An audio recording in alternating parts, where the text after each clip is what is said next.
बिस्मिल्लाहिर्रहमानिर्रहीम। अस्सलाम वालेकुम, मैं हूं सफिया खान। शामिल करते हैं हेडलाइंस। भारत को सिफारती मुहाज पर भी बदतरीन शिकस्त। ओआईसी ने मकबूजा कश्मीर में भारतीय मजालिम को दहशतगर्दी करार दे दिया। सुषमा स्वराज ओआईसी इजलास में जाकर भी नाकाम।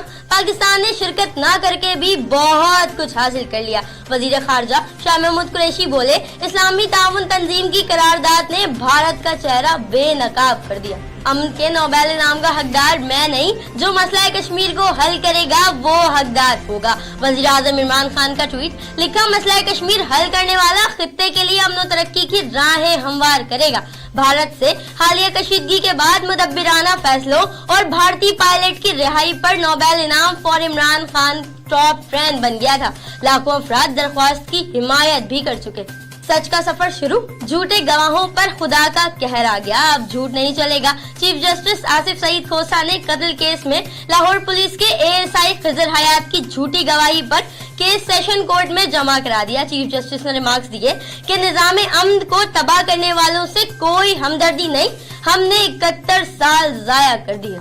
भारत में मोदी पर खूब लान तान हो रही है। फयाजुल हसन चौहान की भारत पर तनकीद, बोले भारत में तारे जमी पर ने इतना बिजनेस नहीं किया जितना तैयारे जमी पर ने किया। अगर मोदी में जरा सी भी गैरत है तो दोबारा चाय का खोखा लगा। औरंगी टाउन सेक्टर 13 में नामालूम मुल्जिमान की फायरिंग से शहीद एएसआई रिजवान की नमाज जनाजा पुलिस हेडक्वार्टर गार्डन साउथ में अदा कर दी गई। नमाज जनाजा में IG Sindh doctor Kaleem Imam, DG ranger Sindh, additional IG और दीगर ऑफिसर्स ने भी शिरकत की।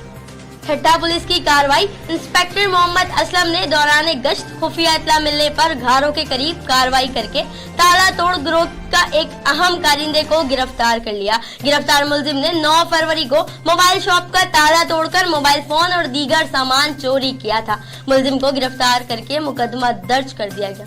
फिल वक्त इतना ही। मजीद खबरों और अपडेट्स के लिए विजिट कीजिए हमारी वेबसाइट csnlive.tv। इसके अलावा आप हमें ट्विटर और फेसबुक पर भी ज्वाइन कर सकते हैं।